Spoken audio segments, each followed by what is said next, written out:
একজনকে থালা হাতে চপ সিঙ্গারা দেখছি, এইভাবে সাজ কেন?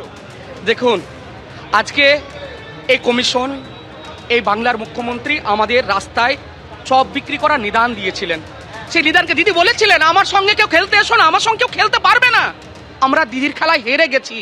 এই দিদির খেলায় হেরে যাওয়ার কারণে আজকে আমাদের দিদির কথাতে আমরা নতমস্তক করে আমরা মেনে নিয়ে কলকাতার রাজপথে আমরা এই চপ, এই সিঙ্গাড়া, এই বেগুনি আমরা বিক্রি করছি। আজ আমাদের উপায় নেই, বাড়িতে বৃদ্ধ বাবা মা রয়েছে।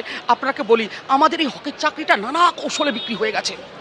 আপনি শুনলে অবাক হয়ে যাবেন। এই বাংলার মানুষ শুনুক, আজকে এই বাংলার মানুষ শুনুক কি করে চাকরিগুলো বিক্রি হয়েছে। আগে সাদা খাতায় চাকরি বিক্রি হয়েছিল, ওই ম্যানিপুলেট করে বিক্রি হয়েছিল।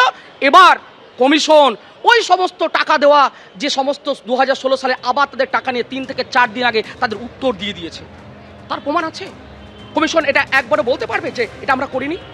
এর জ্বলন্ত দৃষ্টান্ত আছে। না হলে যারা চুরি করে ঘুরপথে চাকরি পেয়েছিল তারা 60 পেয়েছে। আমি শুধুমাত্র আন্দাজে ঢিল ছুটছি না, এর যথেষ্ট প্রমাণ আছে, আমি প্রমাণ সহ বলতে পারি কিন্তু। এবং দেখুন, তাহলে তাদের কাছে তো আমরা হেরে গেছি। এই হেরে যাওয়ার কারণে আমাদের আর কোনো উপায় নেই। তার জন্য আমরা এই চপ বিক্রি করছি, আমরা এই সিঙ্গাড়া বিক্রি করছি, আর বেগুনি বিক্রি করছি। বৃদ্ধ বাবা মায়ের মুখে আমাদের অন্নটা তুলে দিতে হবে।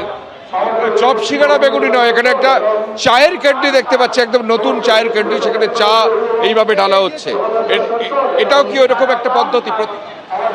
আমরা 10 বছর ধরে একটা এসএসসির জন্য অপেক্ষা করেছিলাম। এই কমিশন 10 নম্বর দিয়ে আমাদের বঞ্চিত করে দিল। আমরা এখন বলুন, আমাদের প্রত্যেকের বয়স 10 বছর ধরে অপেক্ষা করতে করতে আজকে আমাদের বয়স কারো 38, কারো 39, কারো 40। তাহলে আমরা তো আর পরীক্ষা দিতে পারবো না। পরীক্ষা না দেওয়া সত্ত্বেও আমাদের তো বেঁচে থাকতে হবে। বেঁচে থাকার জন্য আজকে জীবন নির্বাহের জন্য আমরা কেউ চপ, কেউ চপ মুড়ি, কেউ আজকে চা কেটলি হাতে ধরে নিয়েছি, যে আমাদের জীবনের জন্য, বেঁচে থাকার জন্য আমরা নিয়েছি। এই কমিশন আমাদের 10 নম্বর ইন সার্ভিসদের দিয়ে আমাদের ফ্রেশার্সদের রীতিমতোভাবে বঞ্চিত করলো। আর আমাদের আজকে আপনি ধরুন, মাননীয় শিক্ষামন্ত্রী 2022 সালে বিধানসভায় বলেছিলেন মাধ্যমিক স্তরে 1,39,000 ভ্যাকেন্সি আছে।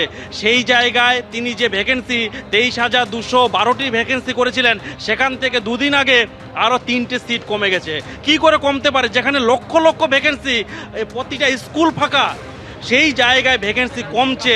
যেখানে শিক্ষামন্ত্রী বলছেন যে লক্ষ লক্ষ ভ্যাকেন্সি আছে, সেই জায়গায় ভ্যাকেন্সি কমছে। অর্থাৎ তারা এই যে ভ্যাকেন্সি বা শূন্য পদ, তারা বৃদ্ধির দাবিতে আজকে মিছিলে নেমেছেন। একেবারে কৃষ্ণদা, আমি তোমার কাছে আবারও ফিরবো। নতুন চাকরির প্রার্থী তারা কিন্তু ফের পথে নেমেছেন, হাতেই কিন্তু প্রতীকী চা, মুড়ি, চপ।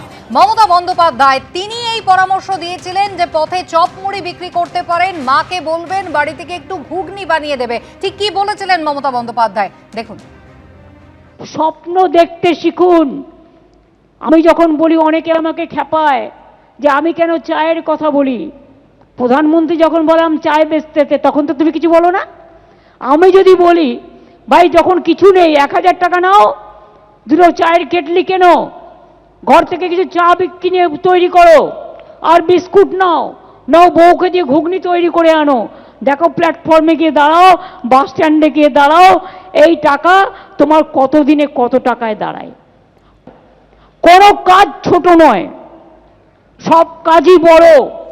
এবিপি আনন্দ, এগিয়ে থাকে, এগিয়ে রাখে।